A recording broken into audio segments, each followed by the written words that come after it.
Hello everyone, welcome to Sri Bala Vantalu. ఈరోజు దసరా నవరాత్రులలో అమ్మవారికి 10వ రోజు నివేదనగా సమర్పించే నువ్వులన్నం ఎలా ప్రిపేర్ చేసుకోవాలి అన్నది చూద్దాం. టేస్ట్ చాలా బాగుంటుంది. చాలా సింపుల్ ప్రాసెస్లో నువ్వులన్నం ప్రిపేర్ చేసుకోవచ్చు.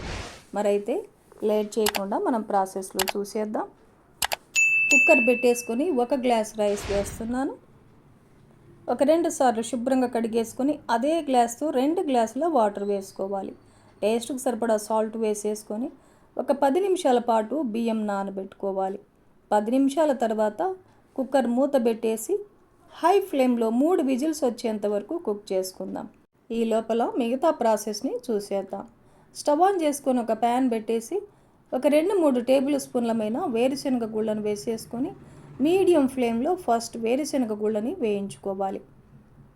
వేరుశనగ గుళ్ళు కొద్దిగా వేగిన తర్వాత ఒక 2 టేబుల్ స్పూన్ల శనగబేడల్ని, 2 టేబుల్ స్పూన్లు మినపగుళ్ళను వేసేసుకొని 4-5 ఎండుమిర్చిని వేసేసుకొని వేయించుకోవాలి.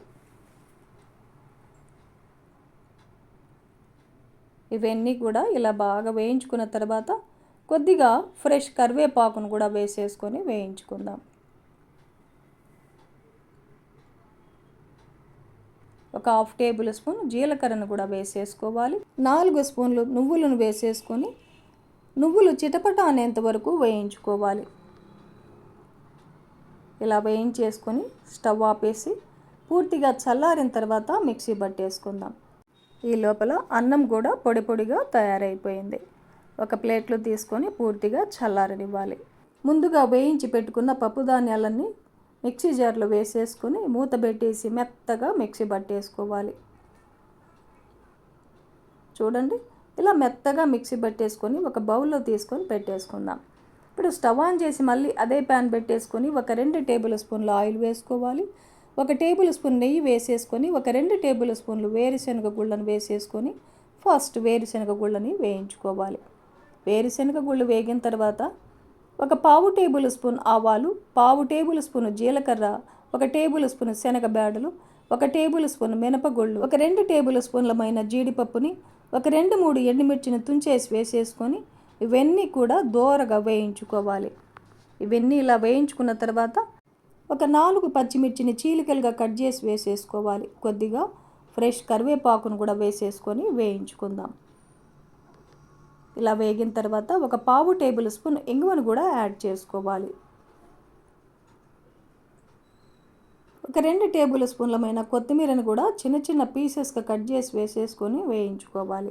ఇలా బాగా వేయించుకున్న తర్వాత చల్లారి పెట్టుకున్న రైస్ని వేసేసుకొని కలిపేసుకోవాలి. అన్నం వండుకునేటప్పుడు కూడా సాల్ట్ వేసాం కదండి, చూసుకొని ఇంకొంచెం సాల్ట్ వేసేసుకొని స్టవ్ని లో ఫ్లేమ్లో పెట్టేసుకొని అన్నం బాగా కలిసేంత వరకు కలిపేసుకోవాలి. ఇలా కలిపేసుకున్న తర్వాత మిక్సీ పట్టుకున్న పౌడర్ని వేసేసుకొని కలిపేసుకుందాం. మొత్తం కలిసేలాగా బాగా కలిపేసుకోవాలి. కమ్మనైన నువ్వులన్నం మనకు రెడీ అయిపోయింది. స్టవ్ ఆపేసి డిష్ అవుట్ చేసుకుందాం. చాలా సింపుల్ కదండి. టేస్ట్ అయితే చాలా బాగుంటుందండి. చూశారు కదండి, దసరా నవరాత్రులలో అమ్మవారికి 10వ రోజు నివేదనగా సమర్పించే కమ్మనైన నువ్వులన్నం ప్రిపేర్ చేసుకున్నాం కదా. ఈ ప్రాసెస్లో నువ్వులన్నం మీరు కూడా ప్రిపేర్ చేసి అమ్మవారికి 10వ రోజు నివేదనగా సమర్పించండి. ఈ వీడియో నచ్చితే లైక్ చేయండి, షేర్ చేయండి, సబ్స్క్రైబ్ చేయండి. థ్యాంక్ యూ అండి. Thanks for watching.